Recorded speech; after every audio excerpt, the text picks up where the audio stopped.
ajouté environ 45 000 personnes, selon la police, ont manifesté jeudi dans le quartier européen de Bruxelles en soutien à l'indépendance de la Catalogne, à l'appel de deux associations indépendantistes souhaitant interpeller l'U.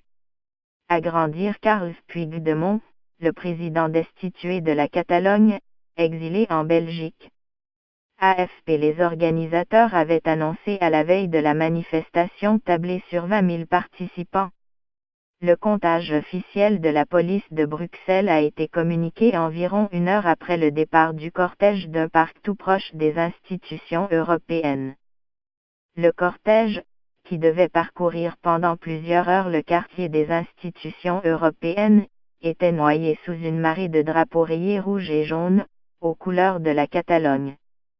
À l'arrivée était prévue une série de discours de responsables indépendantistes catalans, notamment de Carles Puigdemont, le président destitué de la région, exilé en Belgique. On est venu soutenir notre président qui a dû s'enfuir parce qu'il risquait la prison en Espagne, et pour demander à l'Europe de se réveiller et de voir qu'en Espagne il n'y a pas de démocratie, a expliqué à l'AFP Montserrat, une retraitée de 73 ans venue de Badalona, non loin de Barcelone.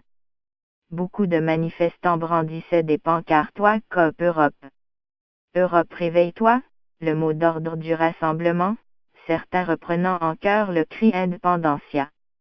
D'autres slogans ou pancartes s'en prenaient à l'attitude des dirigeants de l'U. La démocratie. On la défend quand ça nous va bien, pouvait-on lire sous un portrait du président de la Commission européenne, Jean-Claude Juncker, auquel les indépendantistes catalans reprochent d'avoir pris le parti de Madrid qui a pris le contrôle de la région et destitué l'exécutif régional ayant organisé un référendum d'indépendance le 1er octobre. Une autre banderole établissait un parallèle entre l'attitude du chef du gouvernement Mariano Rajoy, en 2017, et celle de l'ex-dictateur espagnol Franco au début de la guerre civile en 1936, interrogeant en anglais, c'est ça les valeurs de l'U.